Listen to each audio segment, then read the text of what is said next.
massive open online course in Cleft and Palate held by Faculty of Dentistry Universitas Pajajaran collaborating with Smaltrain and YPP-CBL. My name is Rashid Abdulaziz. I'm a student from Faculty of Dentistry Universitas Pajajaran. Hello everyone.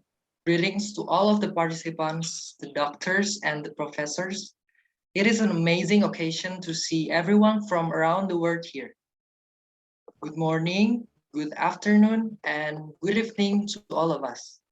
Thank you for participating in this course and thank you for attending this live discussion session. Welcome to our 5th live discussion session. On the previous discussion, we were discussing about the introduction of cleft lip and palate with Professor Adetokunbo Adebola. And on the second session, we were discussing about the developmental anomaly with Professor Titus. And in the third session, we were discussing about the gene identification and molecular genetics in cleft lip and palate. Now, we got to see the video profile of Universitas Pajajaran. Enjoy.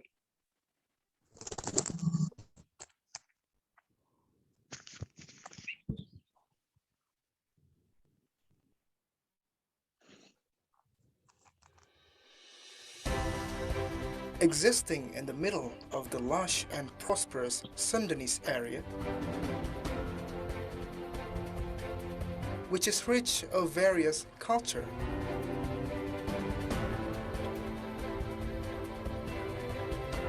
and natural magnificence.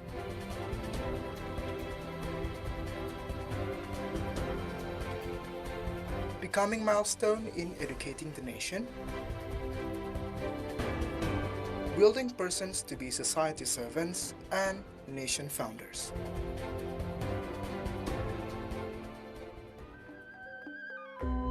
Universitas Pajajaran, or UNPAD, was born due to the initiation of West Java leaders and government support to establish a higher education institution with various disciplines. Launched by President Sukarno on September 11, 1957,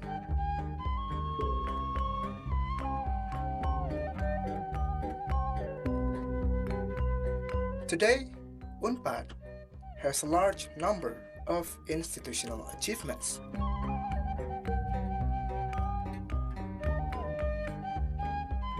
Such as status improvement as the incorporated higher education with A accreditation. This achievement is in line with the commitment of all policymakers in order to accomplish the vision and mission of UNPAD to be excellent university in conducting a world-class education that is able to support the nation's competitiveness through a quality learning process and innovative research.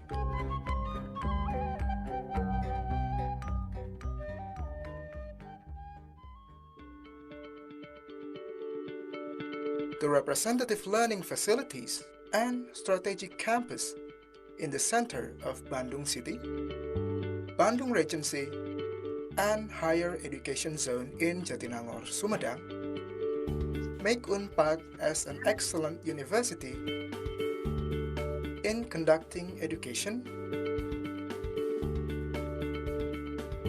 research,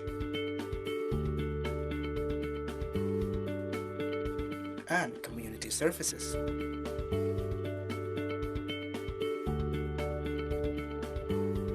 Through its best programs enabling to fulfill the needs of society. Nowadays, UNPAD has 16 faculties and 1 postgraduate school, totally consisting of 152 study programs. Faculty of Law,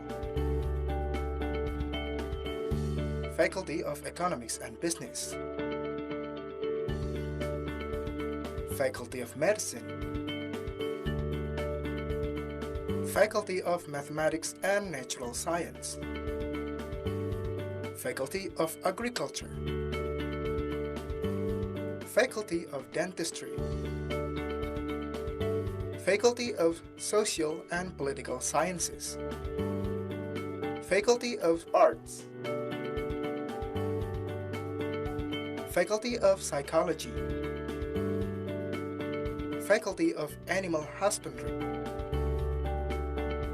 Faculty of Communication, Faculty of Nursing, Faculty of Fishery and Marine, Faculty of Agricultural Industry Engineering, Faculty of Pharmacy, Faculty of Geological Engineering, Postgraduate School.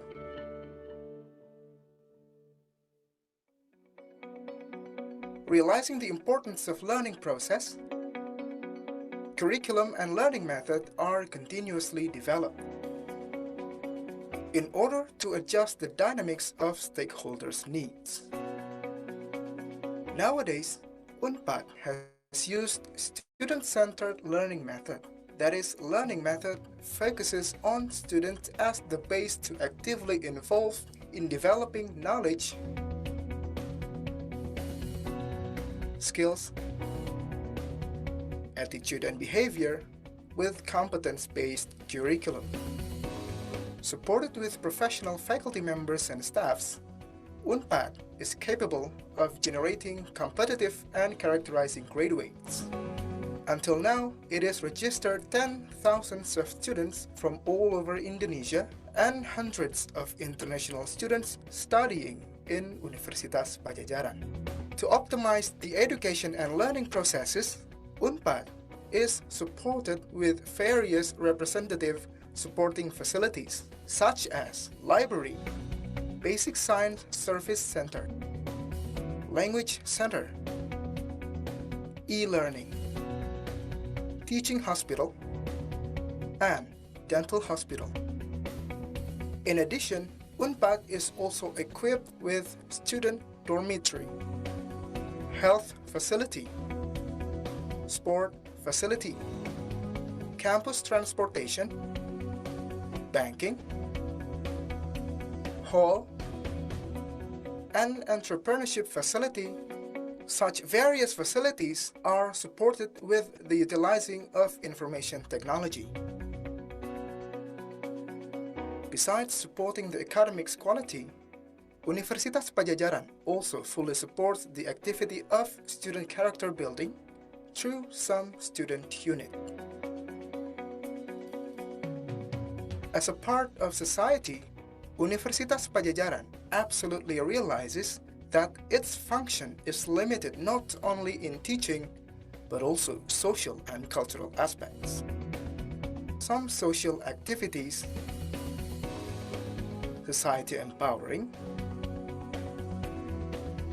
and research implementation have been conducted to give real benefits for all society.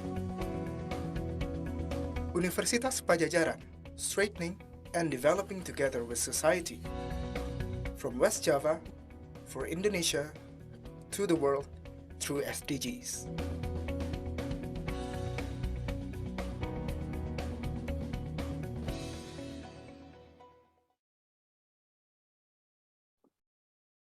Hello everyone. Once again, greetings to all of the participants, the doctors, and the professors. In these opportunities, we are here to discuss about the etiology of orofacial clefts and the role of environmental factors with another inspiring speakers. Greetings to Professor Mekonen from Addis Ababa University, Ethiopia. Hello, Professor. How are you doing?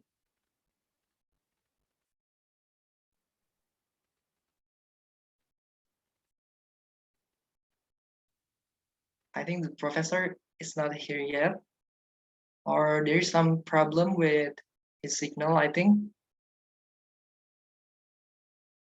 Okay, so to all of our participants, once again, thank you for attending our courses and thank you for your time to attend this live discussion. And this is our 5th live discussion session. On the previous discussion, we were discussing about the introduction of cleft lip and palate with Professor Adetokunbo Adebola.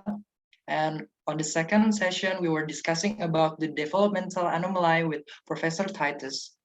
And in the third session, we were discussing about the gene identification and molecular genetics in cleft lip and palate with Professor Aziz Butali. And the latest one, just held by a couple hours ago, is the concept of genetics in cleft lip and palate with Dr. Subhat Singh from India. So today, we're going to discuss about the etiology of orofacial cleft and the role of environmental factors. So maybe we can see the participants here, but from our information, there is around 300 people that have registered into these courses, and they already watched the lectures about the etiology of orofacial cleft and the role of environmental factors. But maybe some of them can make it into this live discussion session, but the recorded version of this meeting will be uploaded to our website so they can still watch it later. So I'm not here alone.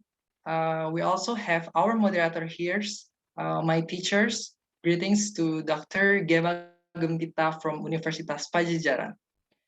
She is one of the lecturers in Faculty of Dentistry from Department of Dental Material Science and Technology. Hello, doctor. How are you? I'm good. Thank you, Rashid. And hello, all of the participants. How are you?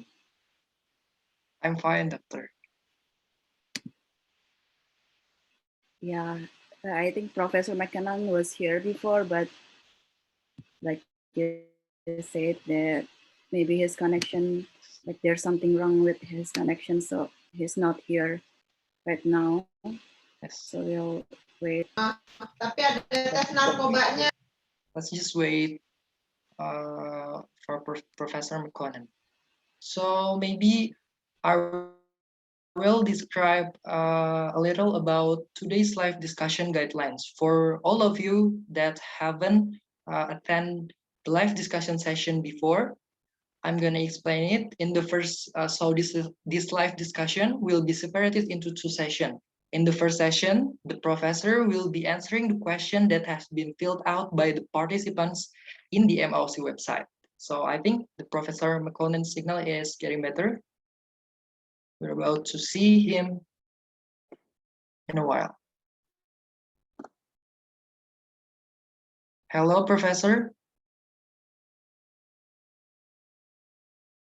Hello, I have a bad internet, so I'm sometimes out. So It's okay, Professor. It's okay.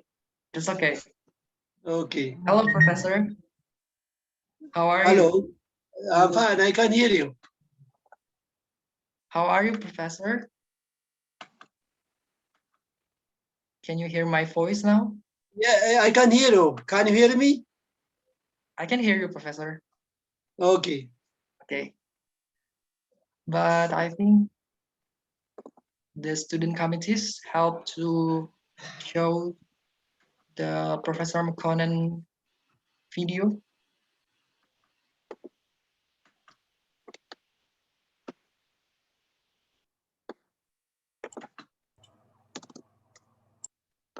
So, Professor, Yeah. it's been an honor and a big pleasure to have you here. Thank you so much for your presence here. We really appreciate it. So, Professor, uh, all of our participants, around 300 people, have registered into this course, but some of them can make it into this live discussion. But the recorded version of this meeting will be uploaded to our website so they can still watch it later. But I'm pretty sure they have watched your lecture video on the etiology of orofacial cleft and the role of environmental factors. So, Professor, about today's live discussion, there will be two sessions. In the first session, Professor will be answering questions that have been filled out by the participants. And the question will be presented on the screen, and you can answer the question one by one. And then in the second session, the participants will have the opportunity to ask the question directly to Professor Mekonen through the comment section. The participants can write down the question through the comment section, and our student committees will help us present the question on the screen. Then you can answer it one by one. We also have here our moderator, Dr. Gema Gempita. Please, doctor, you can lead us from here. Thank you very much. Yeah, thank you, Rashid. Hello again, Professor Mekonen. We met before. So should we start the discussion? Yes, Dr. Gema. Excuse me, Professor Mekonen, I think we can see you. Is there any problem with your video? There is a problem with the video. I don't know why it is. Okay, It says to me cannot start video. Oh, okay. Is that okay? If we are continue without the video? If it is okay for you, I don't mind, but I will try. Maybe I will ask someone to help me. Otherwise, can you hear my voice? I can hear your voice, Professor. Oh, great. Yeah, we can hear your voice, but if you like need some time to fix it, we can like spare the time for that, Professor. What do you prefer? If you give me some time, I will try to fix it. Sure, Okay, sure. Professor, Take your time, please. Okay. We will wait for you. Okay, great. Yeah. Nothing. Okay. Okay, so should we like play the lecture? In the meantime, we wait for Professor Mekonen. Okay, but I think I want to inform the participant first that they can start filling the comment section with the question. So in the second session, we will show you the question. So maybe in the meantime, while we are waiting for the professor, we can watch the video teaser of Universitas Pajajaran. Thank you for your understanding.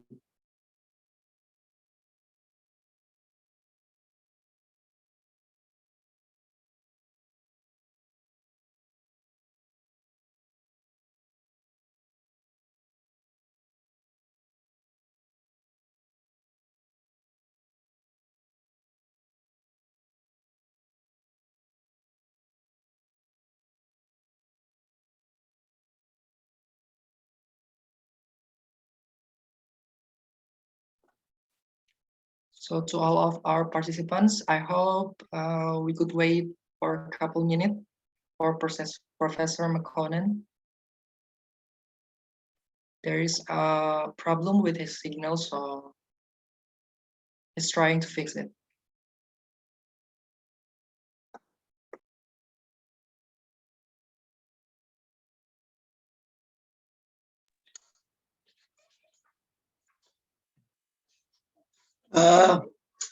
Can you see me now?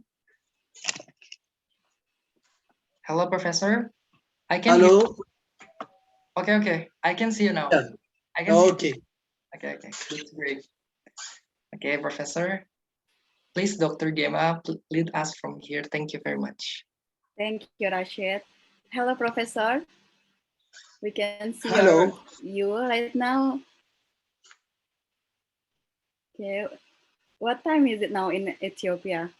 It is 5:20. Oh, in the evening. Evening, yes. Yeah. It's like it's 8:30 Oh, in the evening morning in Indonesia. Yeah, it's 4 hours ahead. So should we start the discussion? Yes, Dr. Gema, you can start by reading the first question. Yeah, so the first question is from Hasna Faza from Universitas Pajajaran, Indonesia. I will read these questions. So what will happen if we took more than 400 milligram folic acid during pregnancy or 1 month before pregnancy? Will there be any complications? Okay, you want me to answer it? Sure. Okay. Actually, if you take more folic acid than the allocated dose, really, I don't think nothing will happen because the body has a capacity to take what it needs and leave the rest. That's one thing. And if you take 1 month before pregnancy, the idea is that why you are taking 1 month or 3 months before conception is that usually, you know, in cleft, the batting in cleft is sometimes the mother may have a child in her womb already with cleft because cleft happens so early in pregnancy, like at the age of 8 weeks, nearly the whole face has been formed. And especially in low and middle income countries, where they don't have proper planning of pregnancy, they might have already a child. So it's advised to start folic acid early. It is a vitamin. I don't think it will harm you taking overdose or early to start early. It is the reverse. Starting early, even 3 months ahead of pregnancy, ahead of conception, is what is recommended. So there is no complication. Ideally, you have to take it early, 3 months before conception. So it's better to take it before the pregnancy. So yeah. Instead of complication, it will like give you any edges. What?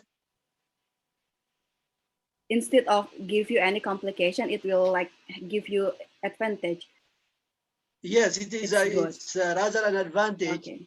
It's not really a disadvantage. It's good to take it even early, 3 months prior to pregnancy. Actually, what is recommended now is each and every pregnancy should be planned. There should not be a pregnancy which is not planned. What does mean planning pregnancy is really a wide thing. One of my supervisor, Professor Mose, did a study, and he has an idea of planning pregnancy. Each and every pregnancy should be planned. Planning pregnancy means a lot of things. That is taking vitamin prior to conception is one, correcting lifestyle in another. What does lifestyle means? If a parent is smoking, they have to stop smoking, they have to stop taking alcohol, they have to start to live normal life. And if they have a disease like metabolic disease, it should be corrected. If they have any infectious disease, that has to be treated. So each and every pregnancy should be planned. And in the planning pregnancy, what is going on is, the additional thing is to take vitamins like folic acid. And I don't know if in your country, if you are fortifying flour ideally should be fortified. So if the flour is fortified, then you'll each and every mother is getting a flour, a bread which is fortified, which has folic acid. Is there any fortification of flours in your country?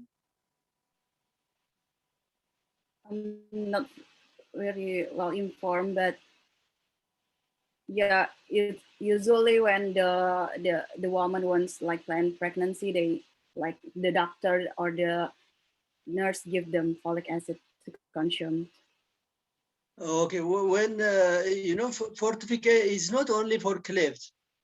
Actually, it's an associated finding because neural tube formation and cleft happens at the same time. So there is a study that taking folic acid prevents neural tube defect.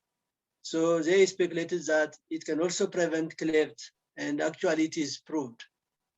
So generally in the population, like in Ethiopia, we don't fortify flour, but in Kenya they fortify. It means it protects not only from cleft, but from other anomalies also. So floor fortification is actually recommended. Okay, thank you. It's very clear from your from this and from your lecture. Okay, so this is the next question from Josefinda from Universitas Pajajaran. From the lecture, it is said that orofacial clefts occur due to disruption that occurs during the embryological fusion of the lips, alveolus, and or palate during the first trimester of pregnancy. After passing the first trimester, will orofacial cleft not occur so that pregnant women do not have to worry about the occurrence of an orofacial cleft in the fetus? Yes, you know, it is the whole face has been formed, so she might have other anomalies, but she will not, a child who has an anomalies, but she will not have a child who has cleft anomalies because the face is formed already. So if that process has been by the age of 10 weeks, the whole face have a feature of a neonate at birth. So since it is already formed, actually when from these prominences due to migration, due to apoptosis, due to fusion, all that has happened.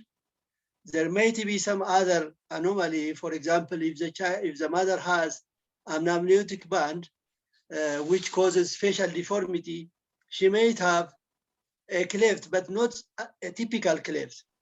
A typical cleft happens before the face formed. So if the face has already formed, she will not have a typical cleft, but she might have a typical cleft due to amniotic band or due to some other things.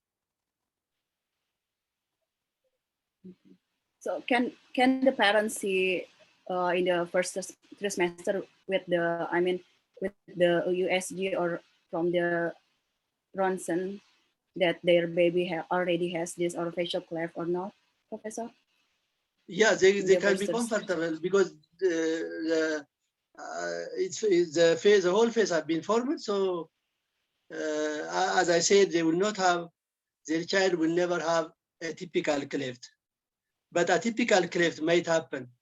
A typical cleft like due to amniotic band disruption or some other anomaly. Okay, thank you. So should we move to the next questions? Okay, this one is from Agi Marciadina Universitas Pajajaran. If the mother went through a physical trauma in the first trimester of pregnancy, is there any way to reduce the probability of cleft palate and or palate occurring in her child after the trauma the mother had? Is the trauma occur in the first trimester?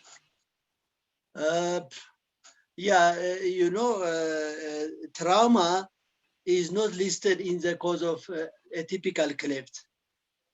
Trauma is not a cause of cleft, is not a cause of a typical cleft. If the mother has, for example, trauma to her abdomen or anywhere, typical cleft is not a cause of typical cleft, but it could be a cause of atypical cleft.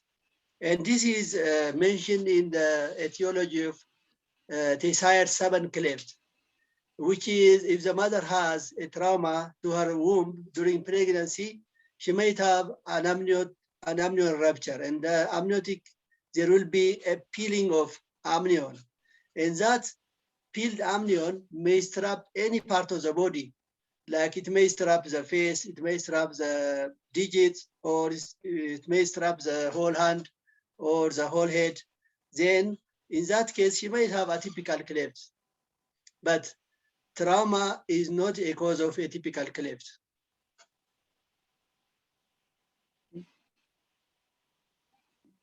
Thank you.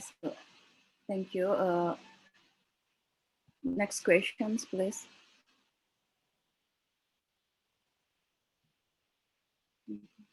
This one is from Hasna Faza. From what I learned in the lecture, it is said that influenza and common cold can increase the risk of a cleft.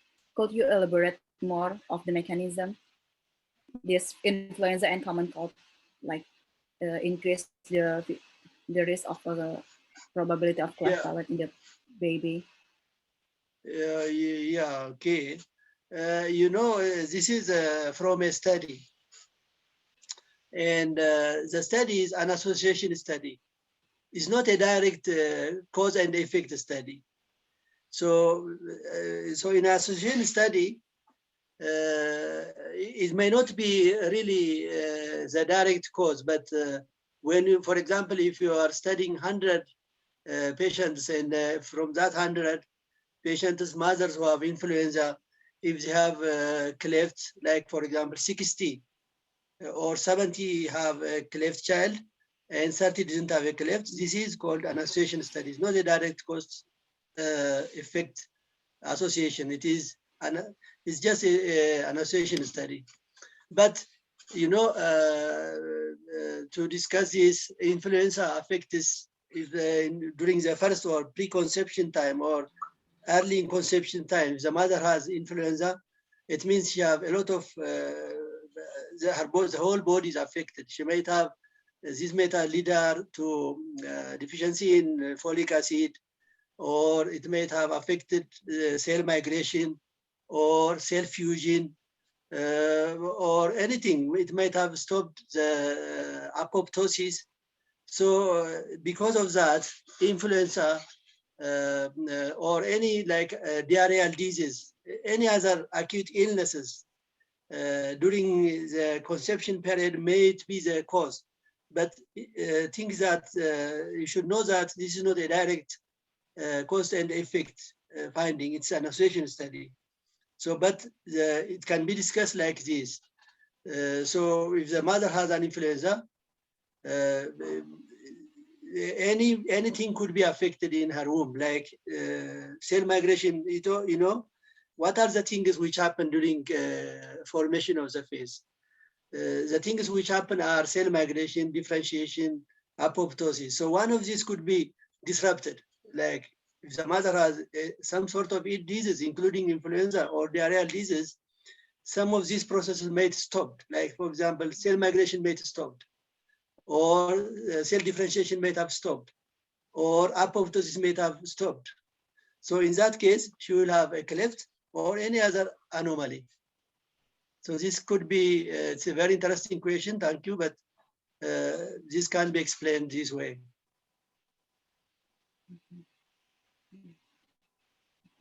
Would it be because of usually people when they have influenza and common cold, they also take the drugs, and then it happens like it. I mean, it affect the baby development. Or is that? I'm sorry, can you repeat? Did I explain better? Usually when people get influenza or common cold, they take the drugs to lessen the symptom. So can it like it can it happen because of that as well, because they take drug for the influenza? Usually, I don't think people. Yes, that may be also one other thing and one other contributing factor. But to my knowledge, I don't think people will take a drug other than anti-pain or antipyretic. But that drugs are not really known to cause cleft. The disease itself could disrupt one of the processes. In fact, if say they take some drugs, that has also a role. You are right. Okay. Thank you. So, is there any more questions? Oh, so this is from Maulida Fontani, Universitas Pajajaran. How high the risk for a mother with bronchial asthma giving birth a child with CLP, and is there any way a mother with bronchial asthma can do to avoid the risk of their child getting CLP? So what is the mother with asthma to avoid the risk of the child to have the CLP, Doctor? Professor Mekonen? Yeah, You know, yes, thank you very much. This is also a very interesting issue. In my study, also we found that mothers who have got bronchial asthma are at higher risk of having a cleft child than mothers who didn't have bronchial asthma.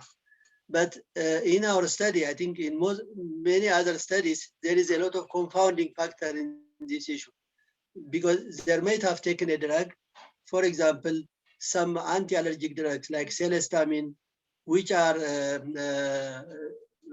contributing to cause cleft. So, you know, it is really some controversial thing, because in bronchial asthma, there are a lot of confounding to those factors, that is taking drugs. So you cannot isolately study that bronchial asthma only causes cleft, because obviously if a person has a bronchial asthma, they will take many drugs, including herbal medications. But again, this is an association study. Mothers who have bronchial asthma are at a higher risk of having a cleft child than mothers who didn't have bronchial asthma. To find this, you have to have a controlling mechanism to control the confounding factors, which is really very difficult, because you cannot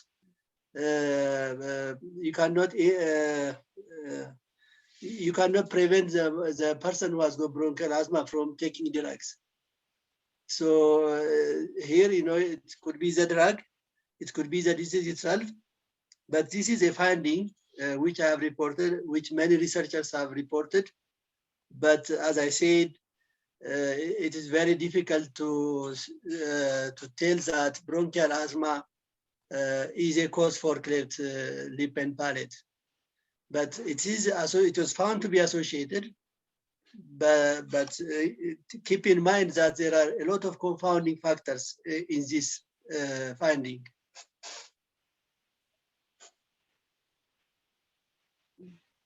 Yeah, that's very interesting and very difficult, actually, situation. Yes. Okay, so for the next, is there any next questions? Oh, this is for Josephinda. Oh, this is the first time I heard it as well. I have heard that a lunar eclipse or solar eclipse can cause cleft. Is it true, a fact, or just a myth? Do these things have a connections? Is there any eclipse and solar and lunar eclipse? It's also interesting for me to hear this, because solar and lunar eclipse happen in how many years this happens. So I think this is, I've not heard of this, but I think I cannot say that this is true. I cannot also disprove, because it is really maybe close to meat, maybe. I'm sorry, I cannot give you a comment on this one. But I think this is interesting. I don't know where. Yeah, where did you hear this, Josephinda? Interesting. Okay, the next question is from Asha. If mother from high-risk family of cleft CLP and susceptible to infection, is there any particular vaccine taken prior to pregnancy can prevent CLP in child? Is there any vaccine to prevent the CLP in the baby? This is very interesting issue. This will take us to, you know, there is no vaccine which prevents cleft lip and palate. But the main thing to prevent cleft lip and palate is to plan pregnancy, as I mentioned before. And the other thing here, what is very important is, if a family has a risk of cleft lip and palate, they are more susceptible if they have a family history of cleft, and if they have infectious diseases, they are more susceptible to have a cleft child. So cleft is a multifactorial cause. But you know, if the family has, for example, a gene which is known to cause cleft, that gene might be suppressed. It could be suppressed by taking vitamins, by having a lifestyle, correcting lifestyle, by treating metabolic conditions, infection condition. So this gene could be suppressed from being causing cleft. On the other hand, on the reverse, if they have family history and if they have infection, so they are more susceptible than families who have got infection, but there is no history of cleft lip and palate. So, you know, the good thing in cleft is, for example, if a family comes to you, there is a family who has got a cleft child, and they are worried that if their next child will be also having a cleft. So you know that there is a certain risk, but at the same time, it's very difficult for you to tell, no, your child will, since you have a cleft, your child will have a cleft also. You cannot say this. Or you cannot say that he will not have, or he will have. So what you should advise is, if they have a family history of cleft, obviously they are more at risk than families who doesn't have cleft. But this gene could be suppressed. How this could be suppressed? By planning pregnancy.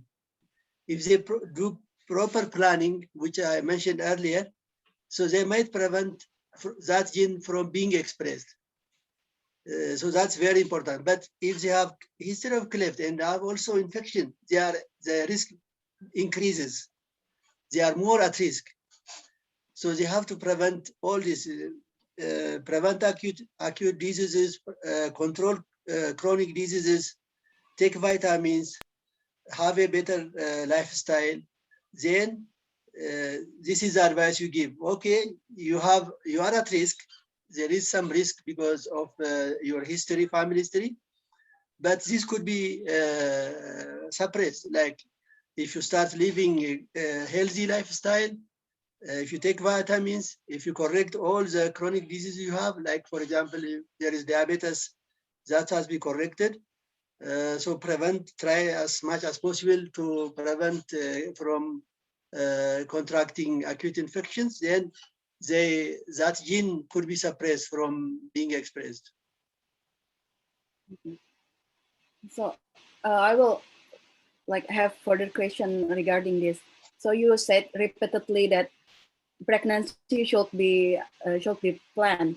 But what if someone don't know that they are pregnant, but prior to that information, like the mom take a drug or like have alcohol or something, what should they do then?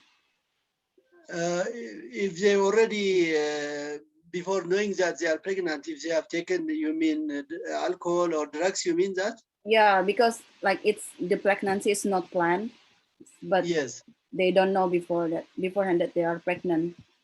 What should the mom do then?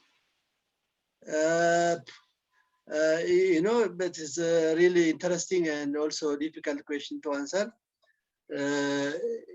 Before knowing that they are pregnant, if they have already taken, for example, alcohol or drugs, or if they are sick of some sort of diseases, if they have not controlled their chronic illness, then, you know, it's at which trimester they have known this. Is it in the first trimester? Is it in the second trimester? So third trimester, there is no question. If this is in the first trimester, they have to think and stop what they have done. They have to stop and they have to start vitamins. They have to do all what should be done during pregnancy planning.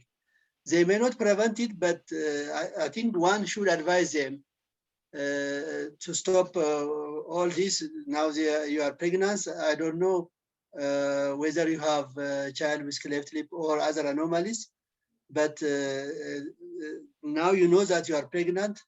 So you have to follow the rule of pregnancy to avoid birth defects, not only clefts, there are other birth defects also. So they have to follow the rules and regulations, which they should have started earlier. That's very good answer. Okay, so they should like start taking vitamin and then like start. Yes. Thank you. The next question is from Iman Jasmina. Between polyhydramines or oligohydramines, which one is could be an indication or risk for a child to have CLP? Okay, thank you very much. I didn't come across any study which has compared these two, but both are susceptible to have some sort of anomaly, because there is a cause for polyhydramines, which could be also a cause for birth defect, not only cleft. There is a cause for oligohydramines, which could be also a cause for birth defect. So both are both people have both with polyhydramines or oligohydramines are at a risk of having a child with some sort of anomaly, including cleft lip and palate. But I didn't come across any study which has compared this, and I'm sorry, I don't know about that. But the thing which I could tell you confidently is that both these conditions are susceptible to some sort of anomaly, including cleft lip and palate. Okay, so the next questions from Rifki from Malaysia. Are smoking as one of the environmental factor pose the same risk to cause orifacial cleft other than first semester? For example, second and third semester, are they be affected as well?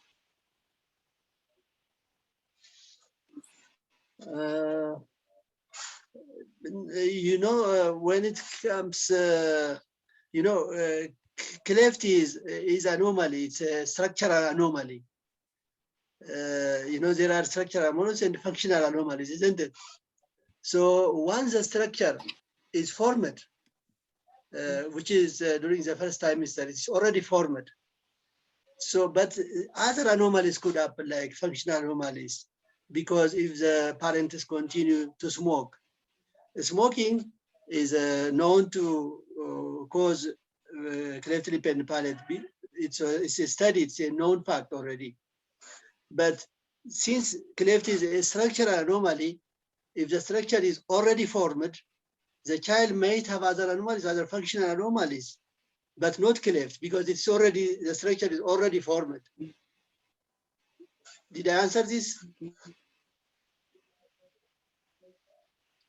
Was that clear? Yeah, that's very clear. So yeah, they will like affect the other anomaly, but not artificial cleft because it's already formed. Yeah, it's a structural anomaly. The The structure is already formed. Okay. So, is there any more questions? Oh, this is from Julia Trisna from Universitas Pajajaran, Indonesia. Does the father's behavior, such as smoking around his pregnant wife, affect the occurrence of cleft palate or lip? Professor Mekonen? Instead of the mom, the father yeah. smoke.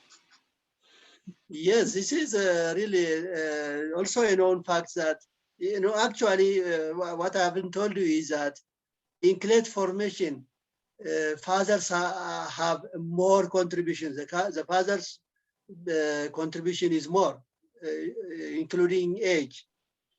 In cleft, the father's age is more important than the mother's age, because you know, a girl, when she is born, by the age of, I don't know, she will have the eggs, a limited number of eggs, and that is for life. But the father continue to produce sperms throughout his life. So, you know, it is like a photocopy.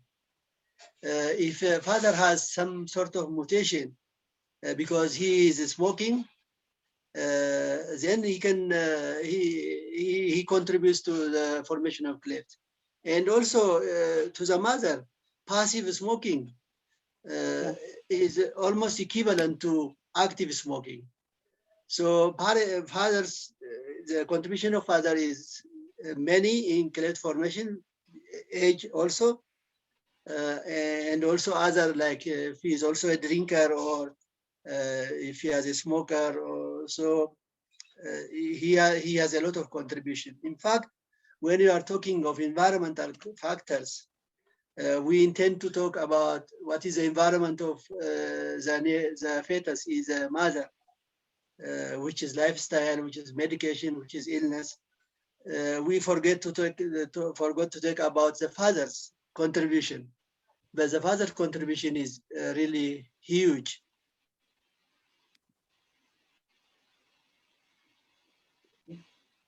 Is that like clear? secondhand smoking. Yeah, of course, it's like secondhand smoking as well. Yes. So, yeah. Okay, it's very clear. So, is there any more questions? Okay, I think there's no more questions. So, Okay, Dr. Gema, I think yeah. that was the last question for now, which means we have reached the end of today's live discussion. Thank you so much, Professor. Yeah. Before we ended this live discussion, do you have any closing statements to all of us, especially to motivate the students in learning cleft lip and palate, or even the closing remarks for the attendings here in practicing the treatment for cleft lip and palate patients? Please, Professor. Yeah, thank you very much. It's really very interesting questions you raised. It's a higher level. The questions are really to a higher level questions. These are not questions usually from students. So thank you very much. This shows me that you have interest, you have read a lot. So it was really very interesting for me to talk to you. Thank you very much. I really hope there will be a lot of cleft surgeons from you. Thank you very much. Yeah, thank you, Professor Mekonen. This is very interesting questions, and we gain a lot of information and knowledge from your discussion and your lectures. Thank you so much. Yeah, it's just very one. nice to know you.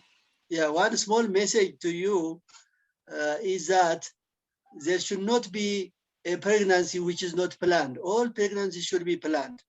So this applies to you also, to your friends. You have to popularize planning pregnancy because of many reasons. Now we see a birth defect, including cleft, is increasing. It's on the rise. So you should teach that pregnancy, there should not be a pregnancy which is not planned. So planning pregnancy is very, very, very crucial. Thank you very much. Thank you very much, Professor. Thank you. Thank you for the valuable knowledge, and I believe it will be an inspiration for all of us to learn cleft lip and palate more and more, even further to implement the best treatments to our patients. Thank you so much, Professor, once again. Thank you so much, everyone. See you in the next live discussion with another amazing speakers. Goodbye and stay healthy, everyone. Thank you very much. Bye-bye. Thank you very much, Professor Mekonen. Bye. Goodbye, Professor.